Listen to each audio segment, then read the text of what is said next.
बहुत बहुत स्वागत है आपका अपने YouTube channel the neuron academy. I hope आपकी फैमिली बहुत अच्छी होगी और आप अपने स्वास्थ्य का बहुत अच्छे से ख्याल रख पा रहे होंगे।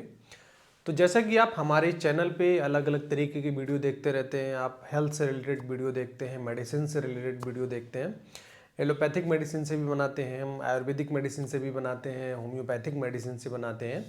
क्योंकि मेरा एक प्रोफेशन है वो है एज ए फार्मासिस्ट, मतलब दवाओं के बारे में लोगों को अवेयर करना और दवाओं के बारे में सही जानकारी को सर्कुलेट करना। तो अगर आप हमारे चैनल पे नए हैं तो उसको सब्सक्राइब जरूर कर दें और कमेंट करें। अगर आपका कोई क्वेश्चन है तो वहाँ पे आप क्वेश्चन लिख सकते हैं और पॉसिबली जल्द से जल्द आपके जो क्वेश्चन है उसका आंसर या निवारण किया जाएगा।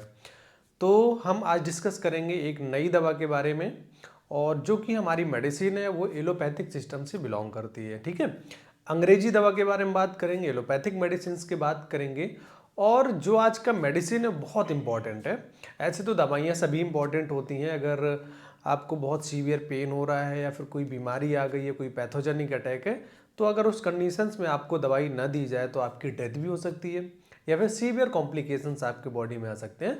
तो इसलिए कोई भी दवाई बेकार नहीं होती है। दवा को जब बनाया जाता है तो किसी डिजीज़, किसी मेडिकल कॉम्प्लिकेशंस या फिर मेडिकल इलनेस के अगेंस्ट में ही बनाया जाता है ना। तो जो आज का प्रोडक्ट है हमारा है मेड्रोल।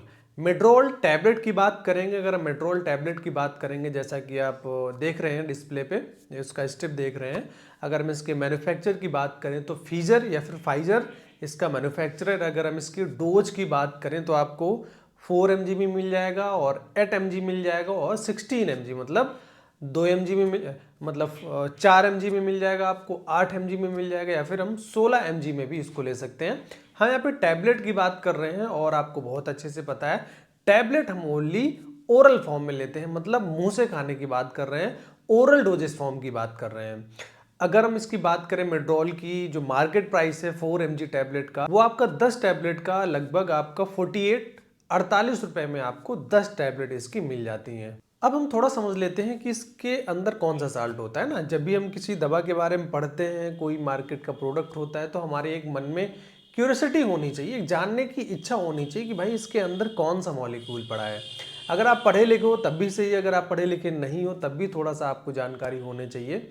आपके बच्चे होते हैं या फिर सराउंडिंग में कोई पढ़ा लिखा है, उनसे आप डिस्कस कर सकते हो, या फिर कोई फार्मासिस्ट है या कोई और हेल्थ केयर प्रोफेशनल, तो उससे भी आप डिस्कस कर सकते हो उस मॉलिक्यूल्स के बारे में। तो जो मेड्रोल टैबलेट है उसके अंदर होता है मिथाइल पेडनिसोलोन, और जो मिथाइल पेडनिसोलोन है वो आपका है स्टेरॉइड। कौन सा स्टेरॉइड है? ये आपका है ग्लूकोकॉर्टिकॉइड। ग्लूकोकॉर्टिकॉइड आपका स्टेरॉइड है, और इसकी जो एक्टिविटी है, दो एक्टिविटी बहुत इसकी मेजर है। पहली एक्टिविटी आपकी एंटी इन्फ्लामेटरी, जितने भी आपके ग्लूकोकॉर्टिकॉइड स्टेरॉइड हैं वो आपके इन्फ्लेमेशन में कम करते हैं। ठीक है, और दूसरा इसका जो इफेक्ट है वो है इम्यूनिटी सप्रेसेंट, मतलब जो आपकी रोग प्रतिरोधक क्षमता है, एक इम्यूनिटी है, प्रतिरक्षा तंत्र है, उसको सप्रेस करता है, उसको डाउन करता है। और जो तीसरा इसका एक्शन है वो सबसे अच्छा है, ऑर्गन ट्रांसप्लांटेशन में यूज करते हैं। जब भी ऑर्गन किसी का ट्रांसप्लांट किया जाता है, डोनेट किया जाता है, तो एंटीजन एंटीबॉडी रिएक्शंस को कंट्रोल करने के लिए हम लोग स्टेरॉइड का इस्तेमाल करते हैं। ठीक है, तो आज हम बात करेंगे कि किस किस बीमारी में जो आपका मेड्रोल है या फिर मिथाइल पेडनिसोलोन है उसको हम यूटिलाइज कर सकते हैं। कौन सी ऐसी बीमारियां हैं जिनमें हम मैनेजमेंट की तरह इसको ले सकते हैं। तो जैसा कि मैंने आपको पहले बताया कि इसका जो एक्शन है वो सबसे ज़्यादा किसमें है, आपकी बॉडी में इन्फ्लेमेशन को कम करने के लिए। तो जितनी भी क्रोनिक इन्फ्लेमेटरी बीमारियां हैं, क्रोनिक आपकी स्वेलिंग जिसमें हो रही है, रेडनेस आ रहा है, आपका इन्फ्लेमेटरी मार्कर्स बढ़ रहे हैं, उसमें यूटिलाइज कर सकते हैं आप। लाइक आपका अर्थराइटिस है ना, जोड़ों में दर्द होने लगता है, अस्थमा की दिक्कत है, सिरोसिस की दिक्कत है, सोरियोसिस की दिक्कत है, या फिर और बॉडी में कहीं भी आपको बहुत ज़्यादा इन्फ्लामेशन हो रहा है, बहुत ज़्यादा सूजन बढ़ रही है बॉडी में। कार्डियोवैस्कुलर का केस है, भी कोविड के टाइम पे भी आपने देखा कि स्टेरॉइड का बहुत ज़्यादा इस्तेमाल हो रहा था। तो इसलिए मैंने बताया कि ऑल ओवर बॉडी में जो आपकी इन्फ्लेमेशन बढ़ रही है, सूजन बढ़ रही है, बायो इन्फ्लेमेटरी मार्कर्स का लेवल बढ़ रहा है, उसको ये सप्रेस करता है, इन्फ्लेमेशन को कम करता है। अगर किसी की बॉडी में आपका एंडोक्राइन डिसऑर्डर से लाइक आपका एड्रिनल इनसफिशिएंसी हो गया तो उसमें भी यूटिलाइज करते हैं।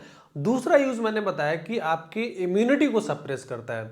अब आपके मन में थोड़ा सा डाउट भी आ रहा होगा, भाई हम तो अपनी इम्यूनिटी को बढ़ाते हैं, लेकिन अगर ये इम्यूनिटी को सप्रेस कर रहा है तो हमारे लिए बेनिफिशियल कैसे? हाँ, ये बेनिफिशियल भी है।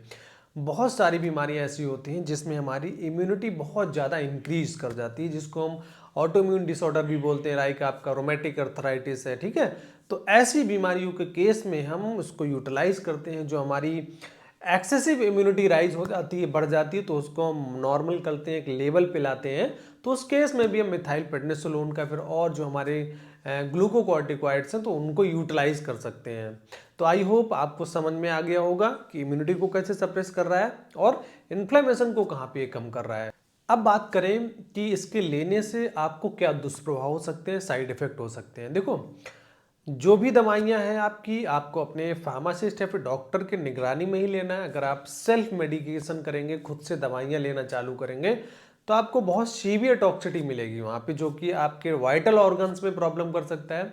मतलब बहुत घातक परिणाम देखने को मिलेंगे, क्योंकि देखो, दवा के पॉजिटिव इफेक्ट तो ठीक है भाई, आपने दवाई ली और आपकी बीमारी सही होगी, लेकिन अगर वही मेडिसिन अपना टॉक्सिक इफेक्ट देने लगे, दुष्प्रभाव वाला इफेक्ट देने लगे, तो फिर आपकी बहुत बड़ी मुसीबत खड़ी हो जाएगी। हो सकता है आप अपनी दवाई पर फीवर को कम करने के लिए ले रहे हैं, या फिर आप इन्फ्लेमेशन को कम करने के लिए ले रहे हैं, और वही मेडिसिन आपके लीवर को फेल की दे रही है, ब्रेन में टॉक्सिटी कॉज कर रही है, या फिर आपकी रेनल मतलब किडनी को फेल कर रहा है, स्किन में हाइपर पिगमेंटेशन कर रहा है, मतलब कोई भी प्रॉब्लम कर रहा है ना। तो आपको अपनी दवाओं को हमेशा एक हेल्थ केयर प्रोफेशनल की निगरानी में रहना है, अपने डॉक्टर फार्मासिस्ट की निगरानी में ही लेना है, जिससे आप बेटर आप उसके रिस्पॉन्स मिल पाएँ और आपको जो घातक परिणाम होने वाले हैं दवाओं के, वो कम से कम मिले आपको। तो बात करेंगे इससे साइड इफेक्ट क्या है। आप अगर प्रेडनिसोलोन को बहुत लंबे टाइम तक लेते हो, मिथाइल प्रेडनिसोलोन को, तो आपको ब्लड प्रेशर की दिक्कत हो सकती है, क्योंकि ये सोडियम वाटर रिटेंशन करता है बॉडी में, हाइपरटेंशन के केस बन जाता है इसमें, और आपके बॉडी में कैल्शियम डिफ्लीशन होने लगता है, कैल्शियम की मात्रा कम होने लगती है, तो ऑस्टियोपोरोसिस जैसी दिक्कतें आने लगती हैं, आपकी बोन वीकनेस आ जाता है, आपके आई में ग्लाउकोमा की दिक्कत आती है, लाइक आपका कैटरेक्ट की दिक्कत आती है, इंट्राऑकुलर प्रेशर बढ़ने लगता है आई में। इसके अलावा आपकी जो इम्यूनिटी है वो एक्सेसिव सप्रेस हो जाती है। जब भी इम्यूनिटी आपकी बहुत ज़्यादा सप्रेस हो जाएगी तो बीमारियां आपके अंदर बहुत जल्दी आएंगी। मतलब जो पैथोजेंस हैं, बैक्टीरिया, वायरस, फंगस हैं, उनसे लड़ने की जो क्षमता है वो बिल्कुल खत्म हो जाएगी, समाप्त हो जाएगी। तो आपकी बीमारी है बहुत जल्दी अटैक करने लगेंगी आपके बॉडी में एकने, ठीक है। और जो आपका वेट है वो चेंज होने लगता है। वेट आपका मोस्ट ऑफ दी केसेस में देखा गया है कि मिथाइल प्रेडनिसोलोन के केस में वेट बहुत जल्दी बढ़ने लगता है, क्योंकि मैंने आपको बताया सोडियम एंड वाटर रिटेंशन। अगर दवाई आपका सोडियम एंड वाटर रिटेंशन कर रही है तो कहीं ना कहीं एडिमा करेगी, फ्लूइड को रिटेंशन करती है आपके बॉडी में, और कहीं ना कहीं वेट चेंजमेंट आपका वो वहाँ पे हो जाता है। इसके अलावा कुछ इसके इफेक्ट ब्रेन में देखे गए, लाइक आपका एग्रेसिवनेस बढ़ जाना, कन्फ्यूजन हो जाना, लॉस ऑफ स्लीप, मतलब आपकी जो नींद है वो भी थोड़ा सा डिस्टर्ब हो सकती है। तो ये इसके कुछ साइड इफेक्ट हैं अगर आप बहुत लंबे टाइम तक इसका यूज़ करते हैं। अब बात करें कौन से ऐसे लोग हैं जिनको कॉर्टिकोस्टेरॉइड या फिर स्टेरॉइड का सेवन बिल्कुल भी नहीं करना है। पहला केस है, अगर किसी पर्सन को ट्यूबरकुलोसिस है, टीबी है, तो नहीं करना है, ठीक है। खुद से नहीं करना है, अगर कोई फिजिशियन फार्मासिस्ट देता है तो आपको यूज़ करना है, क्योंकि वहाँ पे एक केस स्टडी होती है, उसके हिसाब से लोग प्रिस्क्राइब करते हैं ना। क्योंकि ट्यूबरकुलोसिस में क्या होता है कि ऑलरेडी उस पर्सन की जो इम्यूनिटी वो सप्रेस हुई होती है, स्टेरॉइड लगा दिया तो और एक्सेसिव सप्रेस हो गई, और पेशेंट बहुत ज़्यादा सीवियरिटी में पहुंच जाता है। इसके अलावा ऐसे लोगों को जिनकी बॉडी में ऑलरेडी कैल्शियम का है, ऑस्टियोपोरोसिस की प्रॉब्लम है, वो लोग भी नहीं लेंगे। जिनको कैटरेक्ट है, ग्लाउकोमा है, आई में दिक्कत है, इंट्राओकुलर प्रेशर ऑलरेडी बढ़ा हुआ है, वो लोग भी इसको अवॉइड करेंगे। जिनको हाइपरटेंशन की दिक्कत रहती है, नेफ्रॉन की दिक्कत है, किडनी संबंधी दिक्कतें हैं, तो उन लोगों को बिल्कुल सेवन नहीं करना है। और इसके अलावा डायबिटीज़, क्योंकि देखा गया है कि ब्लड में शुगर लेवल बढ़ जाता है, तो आपको अगर डायबिटिक पेशेंट है तो स्टेरॉइड का सेवन किसी भी कीमत में आपको नहीं करना है। बात करेंगे अब इसको कैसे लेना है, कितने दिन तक लेना है, और इसकी मैक्सिमम डोज कितनी होती है। अगर हम मैक्सिमम डोज की बात करें मिथाइल प्रेडनिसोलोन की, तो इसकी होती है 48 mg, मतलब विद इन 24 आवर्स, मतलब 24 घंटे के अंदर 48 mg आप ले सकते हो। मैक्सिमम डोज है ओरल की और एडल्ट पेशेंट की, ठीक है। इससे ज़्यादा इंक्रीज करोगे leads to severe toxicity. Clear. बात करें कैसे लेना है। एक्चुअली जो प्रोडक्ट है मेड्रोल, उसमें आपका 4 mg भी मिलेगा, 8 mg भी मिलेगा एंड 16 mg मिलेगा। ये फार्मासिस्ट और डॉक्टर डिसाइड करेगा कि आपको कौन से mg की दवाई दी जाए, कितने स्ट्रेंथ की दी जाए, और कितने लंबे टाइम तक आपका जो ट्रीटमेंट है वो चलना है, ठीक है। तो 4 mg भी हो सकती है, 8 mg भी हो सकती है और 16 mg होती है, लेकिन मैक्सिमम डोज मैंने आपको कितनी बताई एक दिन में 48 mg से ऊपर आपको नहीं देना है किसी भी सिचुएशन में, क्योंकि मैक्सिमम डोज से ऊपर ले जाओगे तो सीवियर टॉक्सिसिटी देखने को मिलेगी, ठीक है।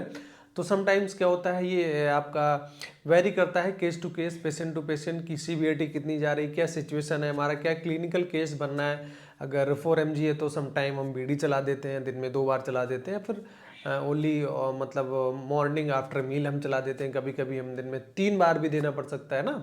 तो मतलब सिचुएशंस होती है, क्लिनिकल केस होता है, उसके हिसाब से हम डिसाइड करते हैं। अब इसको लेना कैसे, मोस्ट ऑफ द टाइम देखा गया है जो आपकी स्टेरॉइड है फिर मिथाइल प्रेडनिसोलोन आपको मॉर्निंग के टाइम पे लेना होता है, आफ्टर मील आप लीजिए। और एक चीज़ और इसमें ध्यान रखिए, इसमें विड्रॉल सिम्टम आते हैं। विड्रॉल सिम्टम का मतलब है जैसे आप दवाइयाँ ले रहे हैं, आप स्टेरॉइड्स ले रहे हैं, सडन बंद मत करिए आप उसको। लम्बा बाई चांस आप 2-3 सप्ताह से आप स्टेरॉइड का सेवन कर रहे हैं और आपको आपकी बीमारी सही हो गई और सडन आपने बंद कर दिया, तो विड्रॉल सिम्टम आना चालू हो जाएंगे, मतलब दवा की वजह से दिक्कतें आना चालू हो जाएंगी। लाइक आपका एग्रेसिवनेस बढ़ जाना, कन्फ्यूजन हो जाना, या फिर आपका लॉस ऑफ स्लीप हो जाना, तो आपकी बॉडी में टायर्डनेस आ जाना, एक्सेसिव वीकनेस हो जाना, तो ये आपकी सडन विड्रॉल टॉक्सिसिटी होती है।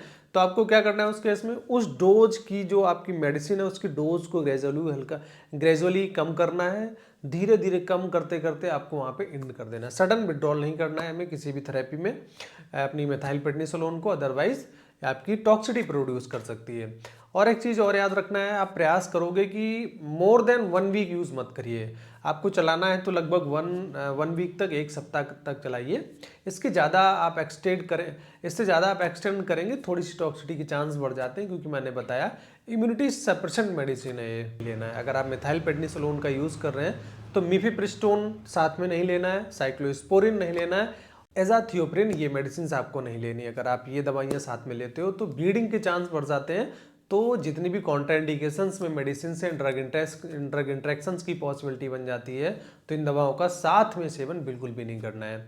बाकी जो भी आपकी थेरेपी होती है वो आपका फार्मासिस्ट और डॉक्टर आपका कंसल्ट करके आपको पूरी चीज़ें वहाँ पे बता देता है।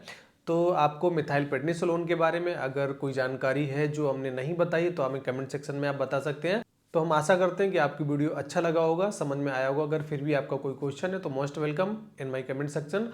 और आप हमें इंस्टाग्राम पे भी दी रिसेप्टर के नाम से हमारा प्रोफाइल है वहाँ पे, तो वहाँ पे आप फॉलो कर सकते हैं। वहाँ भी हम नए नए मेडिसिन के बारे में हेल्थ अपडेट्स वगैरह देते रहते हैं, तो वहाँ भी हमसे आप जुड़ सकते हैं। Thank you.